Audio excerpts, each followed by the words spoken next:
and welcome to another episode of Midday Update. Here are the top headlines for today. Dhofar municipal workers help colleagues. Water samples tested in parts of Oman. Oman have a home advantage in T20's World Cup match. China's real estate industry body to hold meeting. Taliban say West not responding to request to unfreeze Afghan reserves. 5 killed, 2 injured in bow arrow attack in Norway. Those were our headlines for today, and now let's take a look at the weather update. According to Oman Meteorology and Civil Aviation Authorities, there will be mainly clear skies over most of the Sultanate, and there's also chances of late night to early morning low-level clouds or fog patches in the Arabian Sea. And now let's take a look at how the weather will be like in all the governorates. Muscat will be sunny, temperatures between 35 to 24 degrees Celsius. Musandam will be sunny, temperatures between 35 to 27 degrees Celsius. North Al-Batina will be sunny, temperatures between 34 to 24 degrees Celsius. South Al-Batina will be sunny, temperatures between 35 to 25 degrees Celsius. Al-Dhahira will be sunny, temperatures between 39 to 23 degrees Celsius. Al-Dakhiliya will be sunny, temperatures between 36 to 23 degrees Celsius. North Al-Sharqiyya will be sunny, temperatures between 36 to 23 degrees Celsius. South Al-Sharqiyya will be sunny, temperatures between 36 to 22 degrees Celsius. Al-Wusta will be sunny, temperatures between 38 to 23 degrees Celsius. And Dhofar will be partly cloudy, temperatures between 29 to 23 degrees Celsius.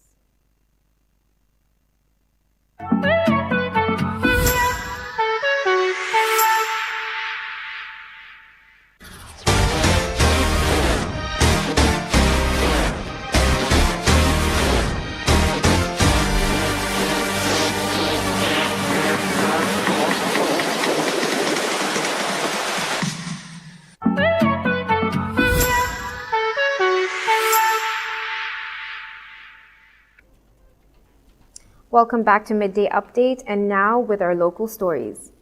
Municipal workers from the southern Dhofar region are working alongside their colleagues in North Al-Batina to clean up the damage caused by the cyclone Shaheen and an aid relief to rebuild efforts. Technical support teams of the Dhofar municipality continued their efforts in North Al-Batina by spraying insecticides pools of the stagnant water formed by the cyclone Shaheen in the wilayats of Al-Khabura and Al-Suwaiq, said the statement from the Dhofar municipality. The Dhofari teams are also repairing and erecting the road signs, clearing homes of debris, and making roads fit for vehicles to drive on once again. Apart from the workers who have traveled more than 1,000 kilometers to provide assistance during North Al-Batina's time of need, the people of Dhofar have also organized an aid campaign to help those affected by the cyclone Shaheen. The items provided by the people and organizations in the Dhofar will be sent in an aid convoy bound for the north.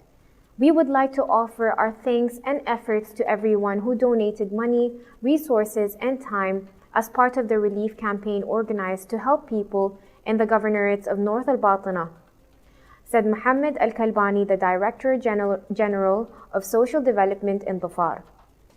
Adding to this, Tariq Al-Kathiri, the supervisor of the festival department at Dhofar municipality, said, the Dhofar convoy aims to provide relief to people affected by the cyclone, and we wish to thank all those who contributed aid and supported this campaign, as well as the people involved in the logistics and organizing of the convoy. Teams from the Food Safety and Quality Center examined samples of water from wells, main government networks, and homes to check the quality and safety on Wednesday.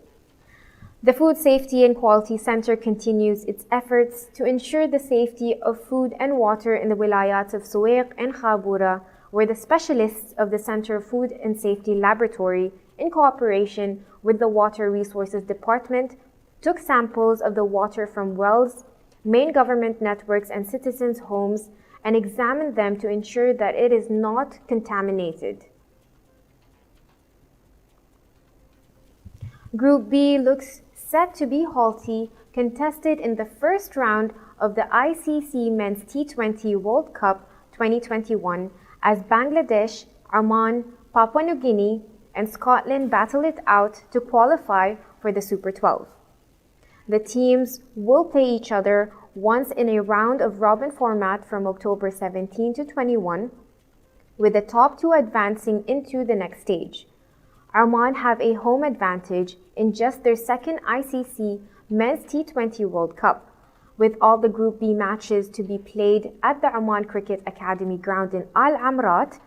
The hosts earned their place after coming through the ICC Men's T20 World Cup qualifier 2019, as did Scotland and Papua New Guinea, who will be playing in their first World Cup in any format. Bangladesh qualified by virtue of its ranking and entered as favorites to the top group. Whoever does so will join Afghanistan, India, New Zealand, Pakistan, and Group A runners up in the Group 2 at the Super 12 stage. The team finishing the second in Group B will meet Australia, England, South Africa, regaining campaign on West Indies, and Group A winners in Group 1. Ever presenters at ICC Men's T20 World Cup, Bangladesh have not yet topped their performance in their very first edition in 2007 when they reached the Super 8 stage.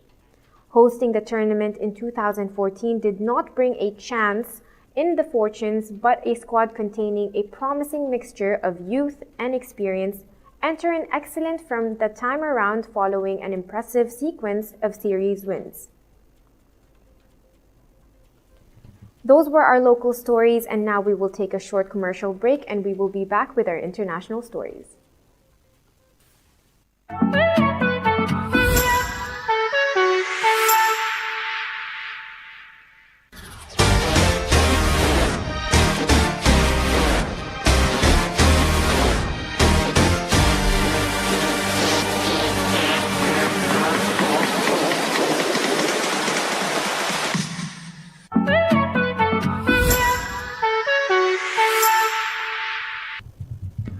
Welcome back to Midday Update, and now with our international stories. As the debt crisis at Evergrande continues to spark concerns in China, the country's top real estate industry body is planning to convene a meeting on Friday to deal with issues in housing market.